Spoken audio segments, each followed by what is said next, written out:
आपके सामने है, हमारे सामने है। तो फिर वाल्मीकि जी ने किया क्या? क्या किया? क्या किया बोलो? बोले उल्टा नाम और जपत जगो जान और वाल्मीकि भय ब्रह्मो। ये कौन सा नाम जपा उन्होंने? उल्टा नाम। अच्छा, राम। राम इधर देखो, सीधा नाम क्या है? राम। राम नाम है कि रूप है? राम नाम है। शब्द राम, ब्रह्म राम है नाम बड़। इधर देखो, और बरदायक बरदानी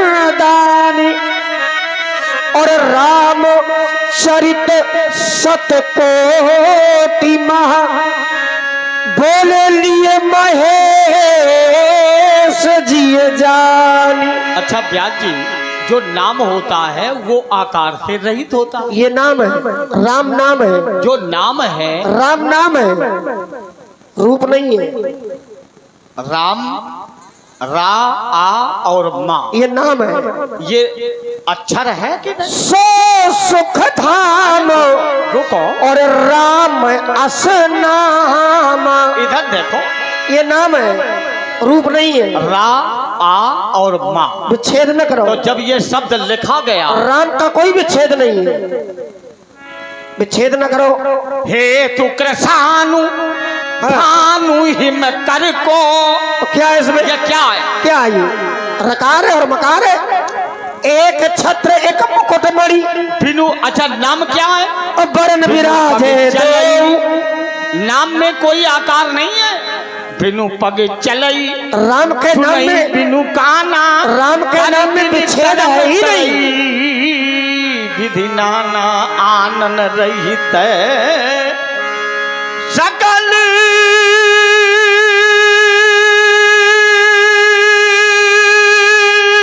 रस भोगी, तो बिनु वाणी बत्ता बड़ जोगी। तो जो राम है ये शब्द है कि नहीं? तो नाम है, हमने बताया तो। अब ये शब्द ब्रह्म, अक्षर ब्रह्म, अक्षर विषय अलग हो गया। अक्षर ब्रह्म, ओंकार। ओंकार हाँ। क्या है? यही अक्षर है। अक्षर विषय अलग है। प्रकर्षणेन नयेत इति प्रणवाः। अक्षर होता है एक, और जब दो मिल जाए तब बनता है नाम। तो राम नाम है, लड़ाई लेकर यहाँ नहीं है। अच्छा, लड़ाई अपनी कर्म की है। फिर आओ कर्म पर। जब नाम जपा जाता है तो नाम, जब कर्म की लड़ाई चल रही है, सुनो, ऐसा कोई प्रमाण लाओ कि महाराज जहां कर्म किया गया हो और उसका परिणाम उसे मिला हो। देखो राजकुमार, मेरी है कोई दृष्टि ऐसा में, प्रमाण? ऐसी दृष्टि में जिसने जो कर्म किया है उसको फल मिला है। कोई? अवश्य में भोक्तव्यम कृतम कर्म शुभाशुभम। मैं कहता हूं नहीं मिला। चाहे अच्छा कार्य करो कोई फल, और अशुभ कार्य करो तो भी फल। ये जीव उसका भोक्ता है। देखो महाराज, आप कोई बात कहो और हम कोई बात कहें, आप कहो कि बात अच्छी है, हम कहने लगे बात बुरी है, तो देखो न तो तुम्हारी मानी जाएगी ना हमारी मानी जाएगी। देखो मेरी तो सब जगह से मानी जाएगी। उसको प्रमाणित करने के लिए हमें साक्ष्य की आवश्यकता है।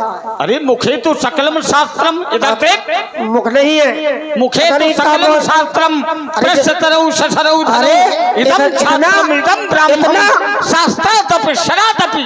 इतना झूठ बोलते हो तुम, कहाँ से तुम्हारा विश्वास कर ले हम? यमाहुर वासुदेव, तुम तो तुम रहे, तुम्हारे पुरखा विश्वास करेंगे इस पर, मुझ पर। तुम विश्वास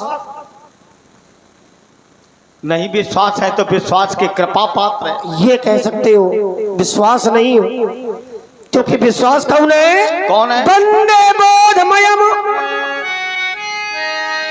नित्यम गुरुम शंकर रूपणौ। शंकर जी विश्वास के रूप में है। लेकिन विश्वास कौन है? शंकर जी। बट विश्वास, तो वहां जाओगे। बट विश्वास अचल निज धर्मा ती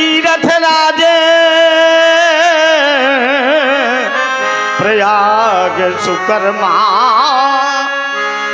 बट विश्वास, वहाँ बट विश्वास है। अगर भगवान शिव पर भरोसा नहीं, शिवालय पर विश्वास नहीं, तो महाराज तो जो धरती पर आप बरगद का वृक्ष देख रहे हैं, कहीं विश्वास नहीं है। ये भगवान शिव का स्वरूप है।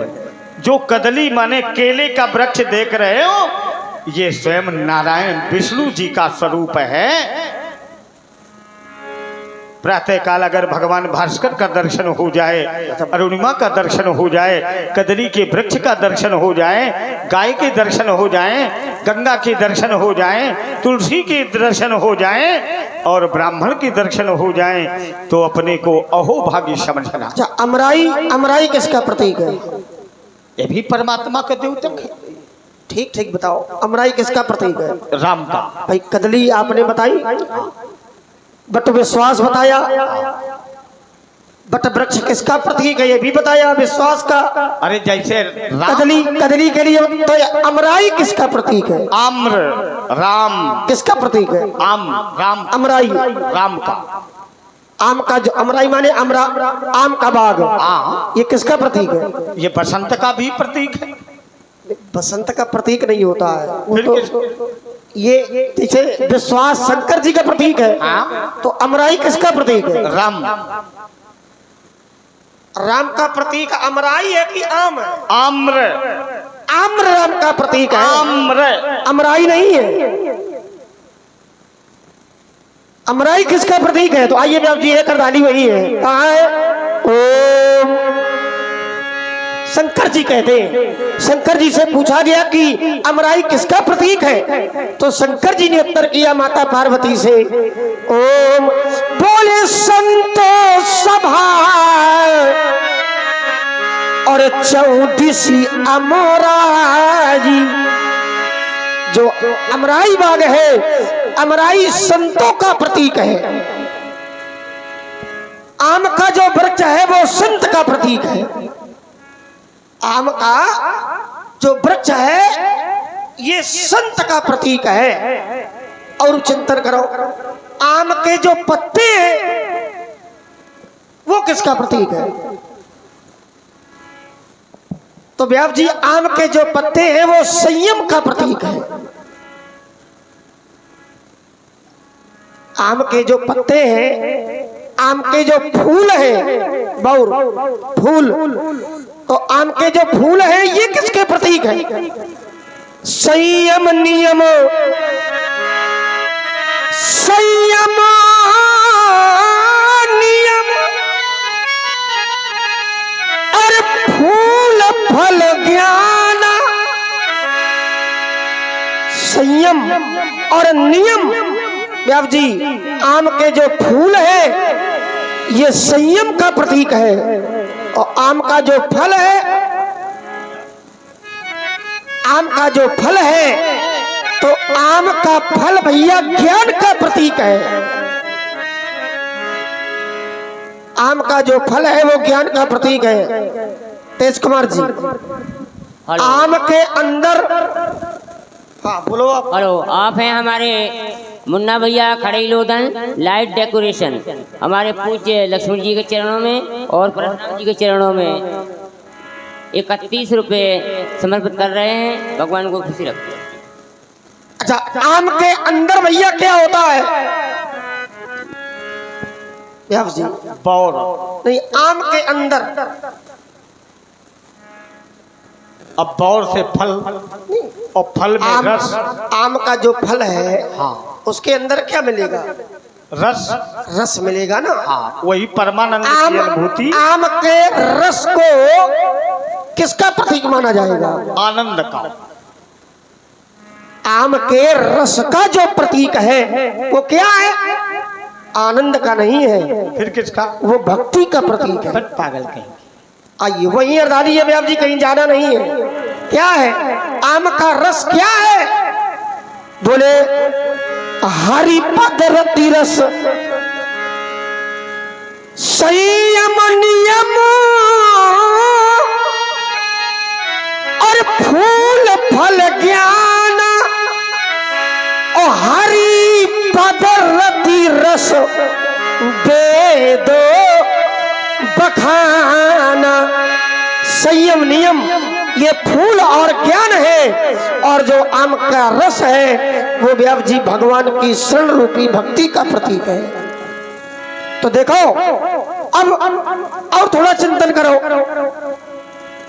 और आप हैं हमारे वीरेंद्र निषाद, 51 रुपये हमारी महान मूर्तियों के चरणों में समर्पित कर रहे हैं। भगवान उनको सदैव सुखी रखे। आपने कहा कि कर्म से ही सब होगा, कर्म किया जाएगा तो परिणाम मिलेगा। हम कहते हैं कभी कभी कर्म भैया न किया जाए परिणाम फिर भी मिलता है। अब मैं आप लोगों को एक कथा से जोड़ रहा हूं। व्यास जी प्रताप भानु ने एक कर्म किया, लेकिन भानु प्रताप के परिवार ने भैया कोई कर्म नहीं किया।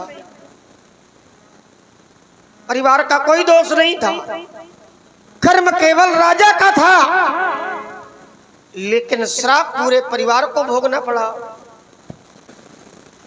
संतों ने, ब्राह्मणों ने श्राप दे दिया। ओम निशाचर जाई तुम और मूल सहित परिवार, जाओ जा करके निशाचर हो जाओ, और वो भी परिवार के सहित। यद्यपि परिवार का कोई दोष नहीं था, परिवार ने कोई कर्म नहीं किया, लेकिन फल फिर भी परिवार को मिला।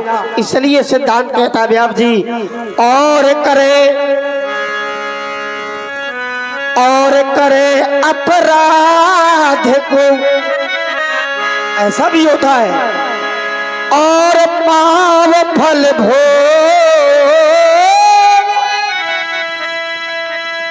अति विचित्र भागमय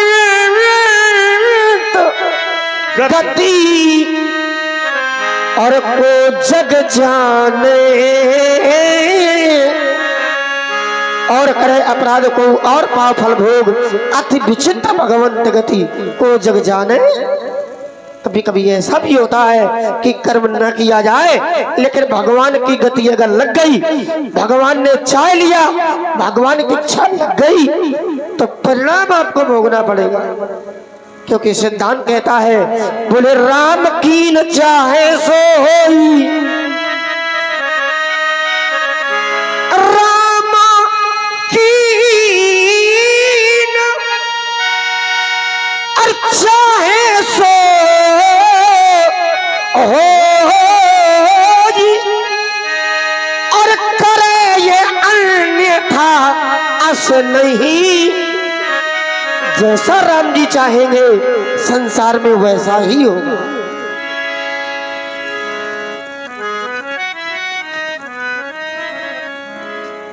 उपदेश तो तुम बहुत अच्छा दे रहे हो, लेकिन क्या आप लोग इसे मानने पर उद्यत हैं? आप इसी धरती पर रह रहे हो, और आपसे अगर कोई कह दे कि ये धरती छोड़ दो, इस संसार से माया को हटाओ, अपने मन को हटाओ, परमात्मा से बांधो, तो ये कठिन विषय है कि सरल है? कठिन है, कमल, लेकिन करना पड़ेगा।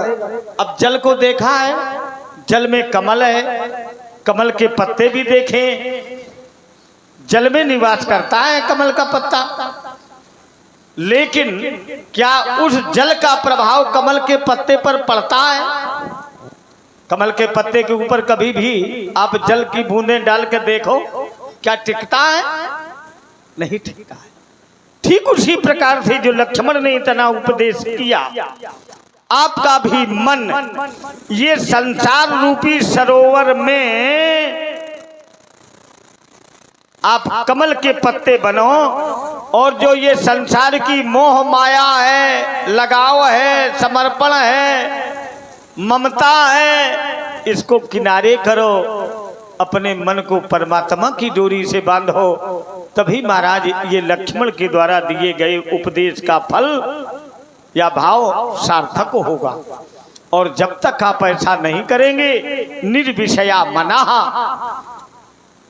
काद राम की चाहत तर सोई बाचाल कहेंगे। राम तो कही रहे निर्मल मन जन सो मोई पावा मोई कपट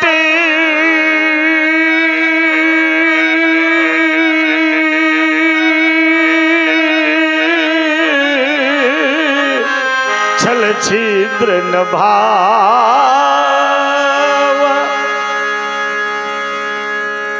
यदि राम को पाना चाहते हो तो कर्म करना ही पड़ेगा। बिनु विश्वास भगति नहीं ते ही बिनु द्रवही न राम। अब हृदय में विश्वास को तो स्थान देना ही पड़ेगा। अगर विश्वास नहीं है तो क्या फल मिलेगा? श्रद्धा बिना भगति नहीं होई और बिनु मही गंध की पावई सोई। गुरु बिनु भव निधि तरिय न कोई। क्यों तेज जी, क्या बिना गुरु की कृपा से आप भवसागर को पार कर जाएंगे? लेकिन गुरु की कृपा पाने के लिए शिष्य में पात्रता होनी चाहिए। अगर पात्रता नहीं है तो महाराज गुरु की कृपा भी नहीं मिलेगी। श्री गुरु चरण सरोज रज निज मन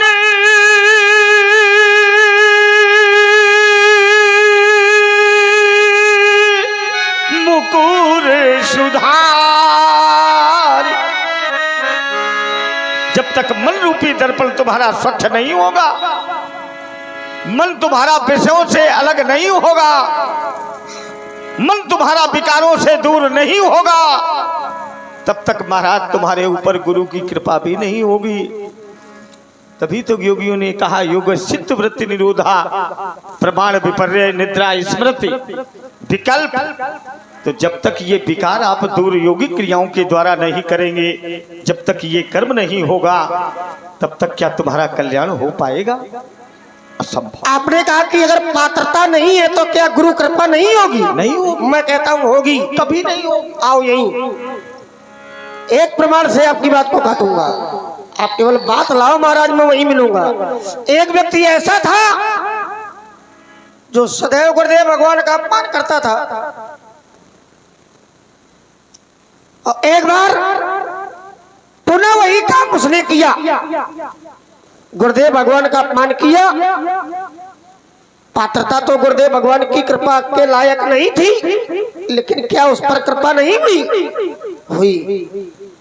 कामयाब जी बोले एक बार हर मंदिर और जपत रहूं शिव नाम। अब ये पहले काकभूषुंड की कथा सुना रहा। अरे तो सुनो। हाँ, समझ रहे हैं तुम्हारी भाषा। समझो भाई, मेरा काम है आपकी बात को काटना। उसके लिए प्रमाण हमारे पास की पात्रता नहीं थी, फिर भी गुरु कृपा हुई। गुरु का कार्य ही है कृपा करना, शिष्य चाहे जैसा भी हो। एक बार हर मंदिर और जपत रहे वो शिव नाम, और गुरु आये वो अभिमान ते उठ नहीं कीन। प्रणाम नहीं किया। और शंकर जी के मंदिर में बैठा था, और जैसे शंकर जी ने देखा कि इसने गुरुदेव भगवान का अपमान कर दिया, ये गुरु कृपा प्राप्त करने के योग्य नहीं है, तो शंकर जी को क्रोध आ गया।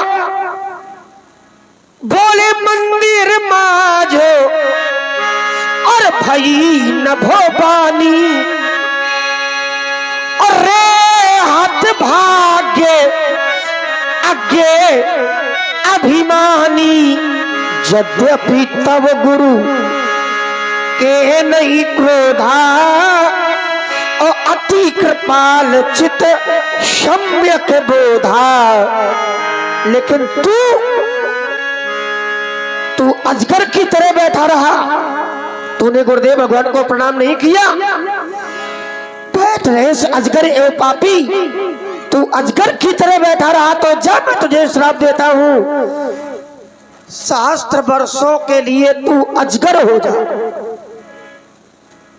लेकिन गुरुदेव भगवान तो गुरुदेव भगवान है। 1000 वर्ष के लिए गुरुदेव भगवान ने कृपा की कि नहीं और महाराज, गुरुदेव भगवान ने शंकर जी से कहा, आयु घटा दो।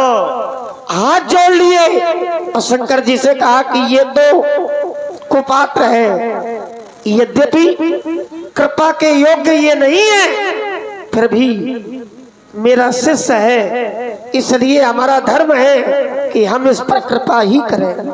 आप भी कृपा करो, हम भी करें।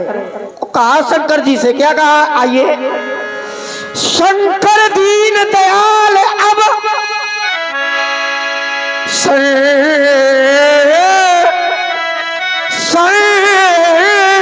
कर मालकोस। ये बात, शंकर दीन दयाल अब और यही पर हो कृपाल। शंकर दीन दयाल अब यही पर हो कृपाल, और ऐसी कृपा करे कि आपका जो कठोर श्राप है ये थोड़े काल में ही समाप्त हो जाएगा। नमामि समीशान निर्वाण रूपम विभुम व्यापकम ब्रह्म वेद स्वरूपम निजम निर्गुणम निर्विकल्पम निर्गीहम।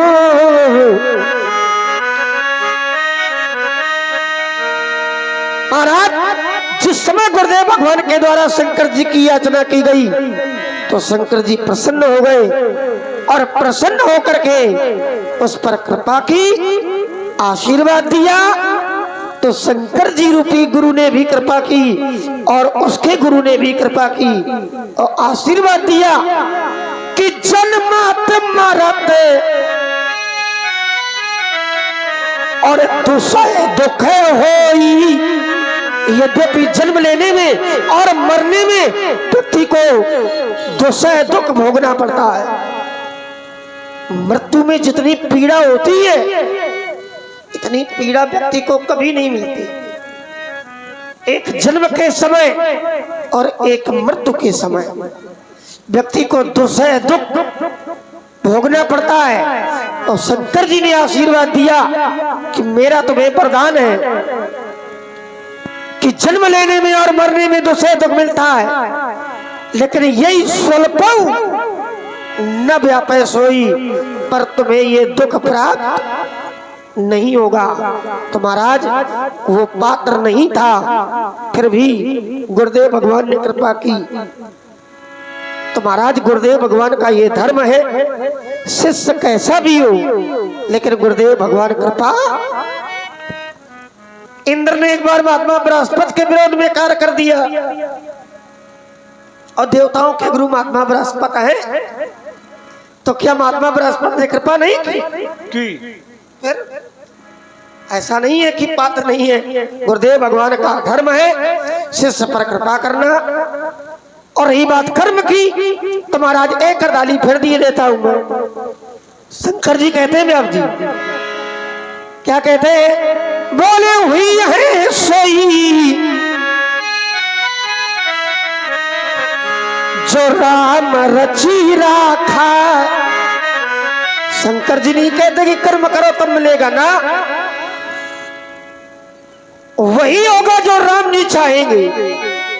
लेकिन ये कब हुई है सोई जो राम रची और को करी तर्क बढ़ावे, तो वही होगा जो राम जी चाहेंगे।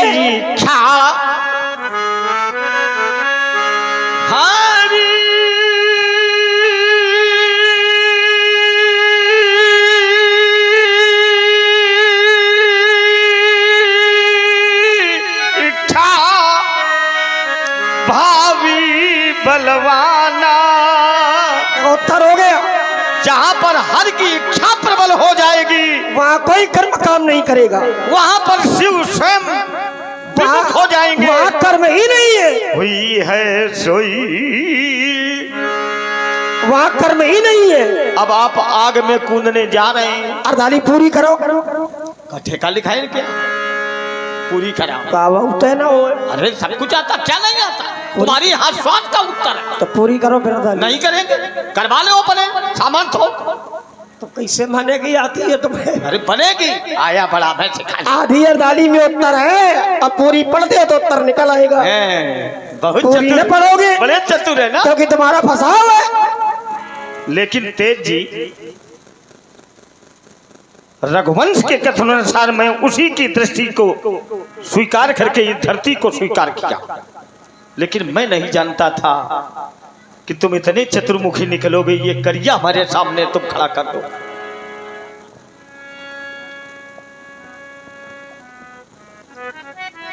जिसको महाराज पूरी रामचरितमानस ऐसी भगवत कृपा हो गई, श्रद्धावान लभते ज्ञानम।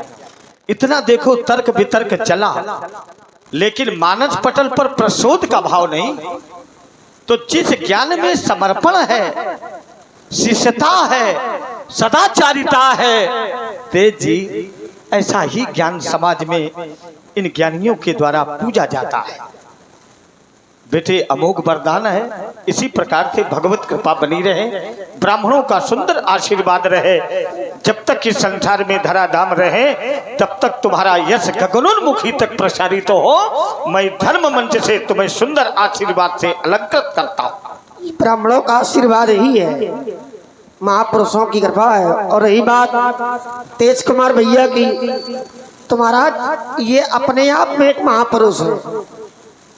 आज तक के जीवन में बड़े बड़े अपराधियों ने इनके सामने अपराध किया, पर आज तक हमने कभी भी इनके जीवन में क्रोध देखा ही नहीं।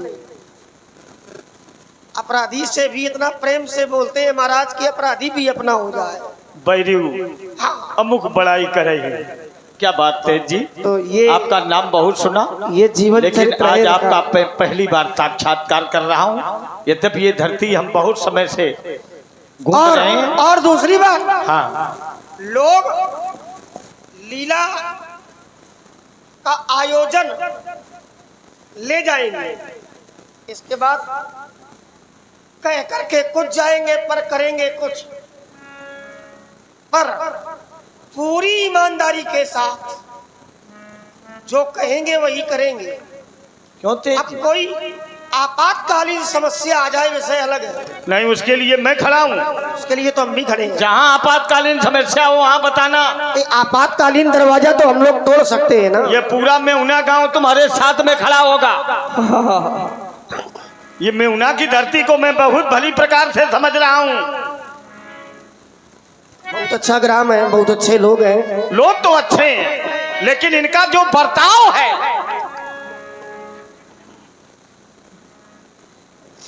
अब तो ऐसे लग रहा कि इस गांव में सभी भक्ते भक्त दिखते हैं। अरे सभी लगता क्या है ही है, लगता क्या है। ओ अगली बार ये याद रखना, ये महात्मा तुम्हारे घर में रहेगा। तुम इधर उधर जो हमें कर रहे हो, अगली बार फिर आओगे क्या? लेकिन अरे तुम क्या समझे हो, मेहुना की धरती फिर आओगे जब तक ये सुधरेंगे नहीं। हाँ। और जब ये सब सुधर जाएंगे तो फिर दूसरी धरती बनाएंगे। तो ये बिगड़े कहाँ से? हमका लागत है ये सब, अब तुम ज्यादा हमसे न कमाओ। हमें लगता है ये सब सुधरे हैं, बिगड़े केवल तुम ही मरो।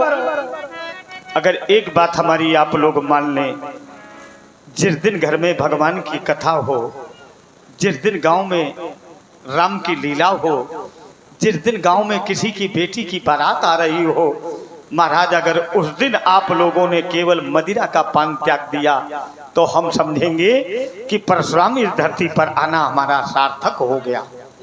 यद्यप आप लोग सुधरेंगे नहीं, लेकिन याद रखना, जब राम की लीला हो, घर में कथा हो, किसी की बेटी की बारात आ रही हो, कम से कम महाराज इस दिन तो त्याग दो, तो हम समझेंगे कि आप लोगों के ऊपर भगवत कृपा है। इतना बड़ा उपदेश दे रहे हो और आप हैं, और आप स्वयं नहीं करते हो काम। एक बात बताओ भैया, किसी पिता की बेटी का विवाह अगर हो तो अपराधी और विरोधी भी उस दिन सहयोग की भावना रखते हैं। और यहाँ भी आज राजा जनक की कन्या का विवाह हुआ है।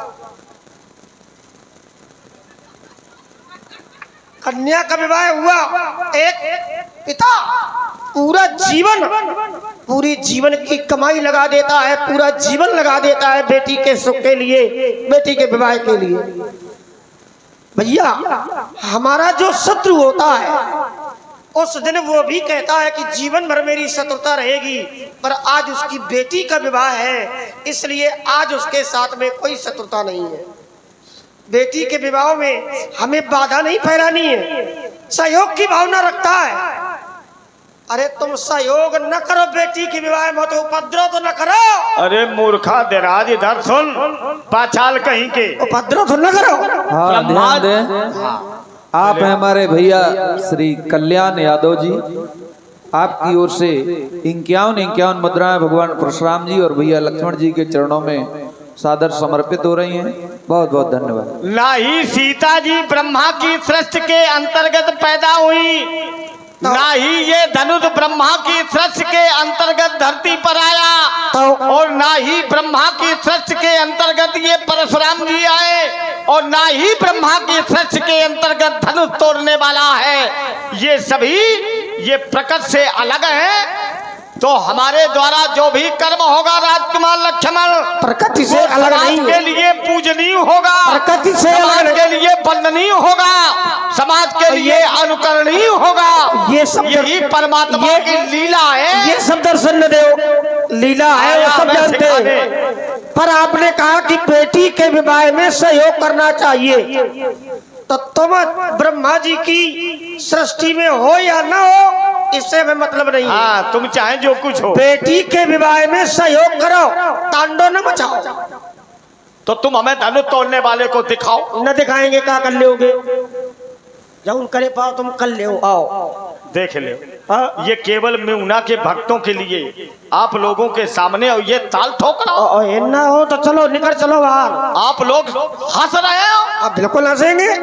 मैं तुम्हें वरदान भी दे रहा हूँ, श्राप भी दे रहा हूँ। अरे तुम श्राप दो। तुम्हारे नाती लड़का जब तुम्हारे छाती पर चढ़कर ऐसे ताल ठोक, वो ऐसा कोई कर्म करते नहीं है। देखो तुम्हारा देखो संसार में कहीं कुछ नहीं, सब अच्छे हैं। ये सब अपने माता पिता की सेवा करते हैं, इनके माता पिता बहुत अच्छे हैं। तुम्हारा पूरा घर बिगड़ैल है, पूरा परिवार बिगड़ैल है तुम्हारा। हम बिगड़ैल? हाँ। इधर देख, उठा के दही मानो छाती बैठ जानी, गोविंदाय नमो नमः। अरे तो छाती में बैठ ले। क्या प्रभु हमारे महात्मा पूर्वज भृगु देखो अच्छा एक बात बताओ, जिस घर में पिताजी पुत्र से कहे कि तुम मातारी का मारो, जिस घर में एक बेटा अपनी माता पर हाथ उठावे, बताओ भैया वो परिवार कैसा होगा? भाई जिस घर में एक बेटा माँ पर हाथ उठावे और पिताजी सहयोग में खड़े हो कि मारो, मातारी का मारो, वैसे तुम्हारा घर है तो तुम्हारे भाई को मारे। अरे वही और जिस माता का पति ना हो, माता विधवा हो गई हो, माता का पति ना और हो, वो माता का पति ना हो, वो माता अपने पुत्र से कहे बेटा मैं विधवा हो गई, और पुत्र ने माता का सौभाग्य अगर वापस कर दिया तो फिर वो पुत्र कैसा है आप लोग विचार करें। जिस समय उन आतताइयों ने हमारे पिता का सिर काटा, मेरी मैया बहुत रोई। मैंने अपने पिताजी को जीवित किया। तुमने किया? माता और किसने? तुम्हारे बाप ने किया। तुमने किया? किसने किया? बोलो, बताओ किसने किया? मैंने किया। तुमने कैसे कर दिया? संजीवनी तुम्हारे पास थी नहीं उस समय। मैं संजीवनी विद्या थी। तुमने कैसे कर दिया? तुम्हारे कहने से नहीं थी। तुम्हारे बाबा के पास थी, तुम्हारे पिता के पास थी, तुम्हारे पास तो थी नहीं। हमें भगवान नहीं तो अगर तुम्हारे पास थी, अगर तुम्हारे पास थी तो जिस समय तुमने माता जी को मारा तो फिर तुम जीवित कर देते। इसलिए नहीं किया। जीवित किया नहीं, क्यों? जीवित करवाया। क्यों? क्योंकि उस समय संजीवनी विद्या आपके पास नहीं थी। इसके बाद आपके बाबा के द्वारा ये विद्या आपको प्राप्त हुई है। पहले किसने दी?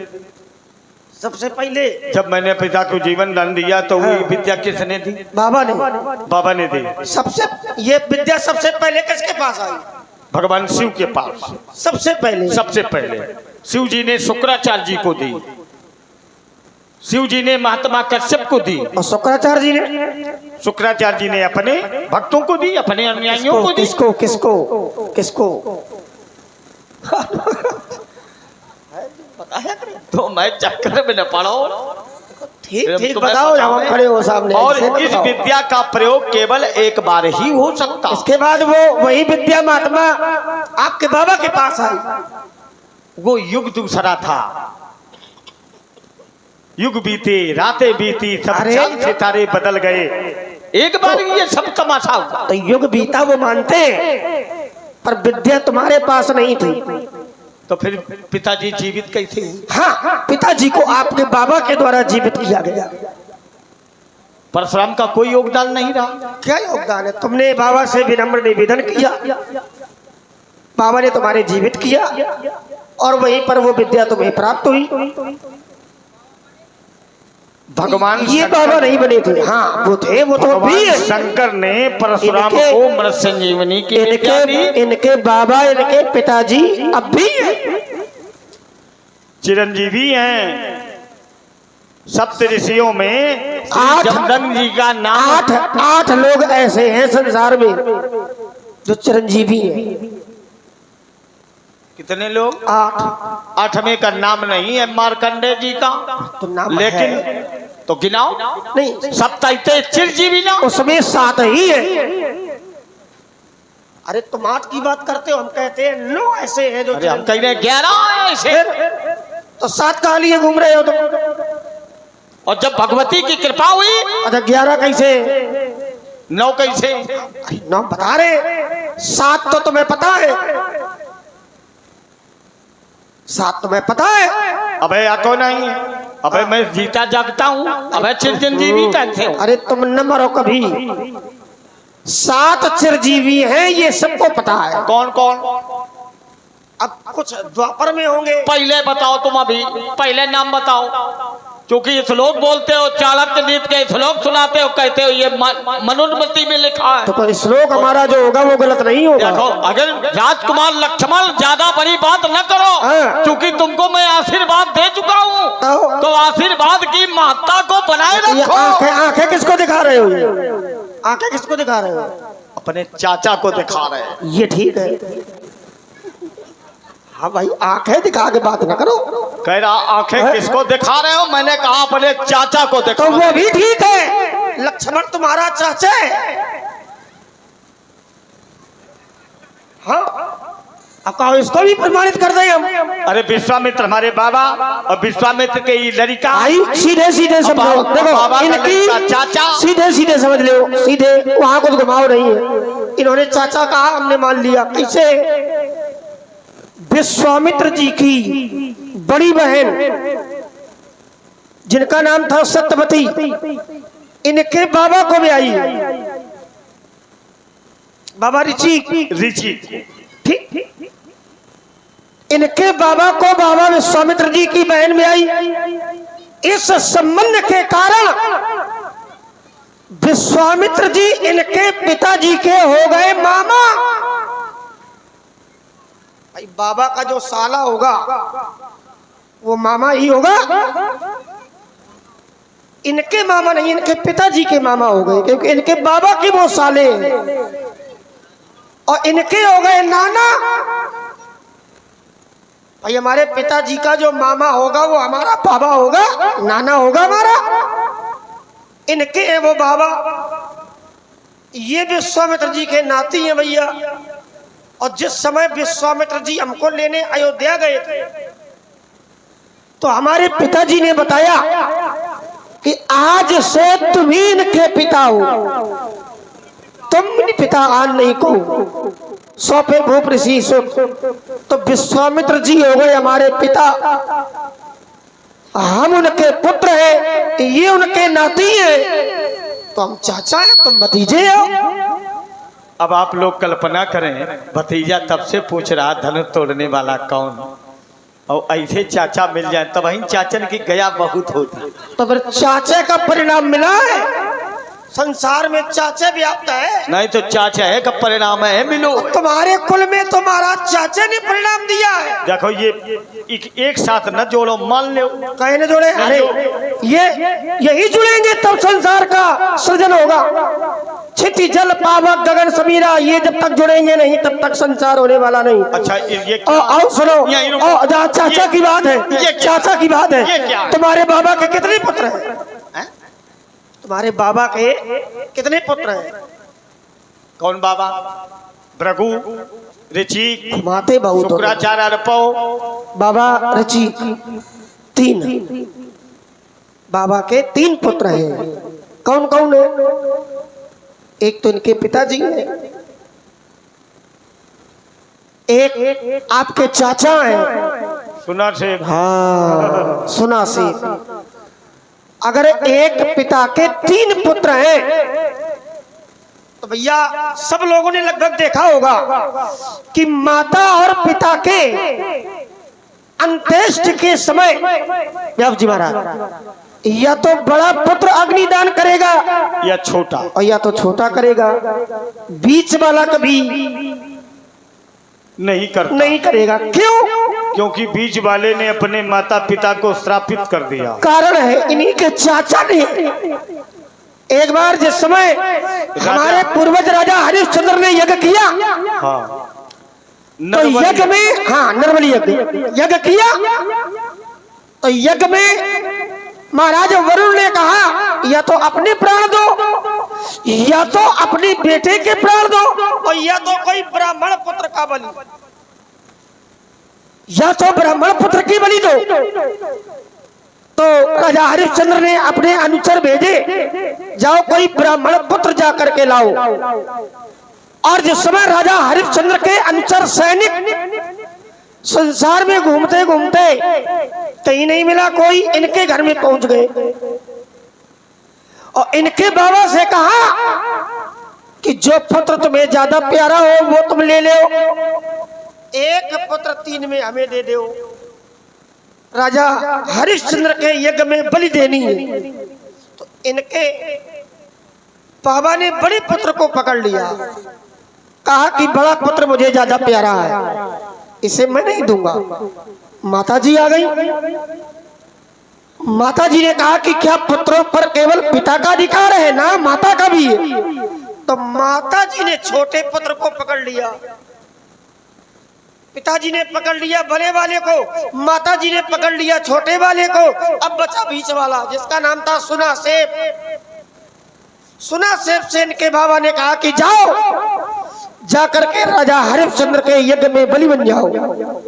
बीच वाले पुत्र ने कहा ये न्याय नहीं है माता पिता का। 3 पुत्र हैं, तीनों पर बराबर प्यार होना चाहिए। बड़े वाले को आपने पकड़ लिया, छोटे वाले को माताजी ने पकड़ लिया, और बीच वाले को छोड़ दिया कि बलि बन जाओ। आज के बाद मैं श्राप देता हूं, माता पिता का अंतिम संस्कार माता पिता के अंत्येष्टि में अग्निदान या तो बड़ा पुत्र करेगा या तो छोटा पुत्र करेगा। आज से बीच वाले पुत्र का कोई अधिकार नहीं होगा। तभी से बीच वाले पुत्र के द्वारा अंत्येष्टि में अग्निदान नहीं किया जाता। वो मामा की अंत्येष्टि कर सकता है, मामा की अंत्येष्टि करने का पूरा अधिकार है। विश्वामित्र जी से और ये तभी से प्रथा चली आ रही है। क्या बात है लक्ष्मण, तुम्हारे इस बुद्धि बल की बलिहार, तुमने हमारे विषय में विशेष ज्ञान अर्जित किया। अस्तु व्यास जी, बहुत समय पड़ गया। इसलिए जाओ कहीं जाके पूजा पाठ करो, भजन कीर्तन करो, पूजा करे कि पाठ करे, पंजीरी बांटो, पूजा करे कि पाठ करे, घंटी घंटा बजाओ और सत्यनारायण की कथा सुनाओ, जिसमें तुम्हारा कल्याण है। तुम हमरे चक्कर में न पड़ो।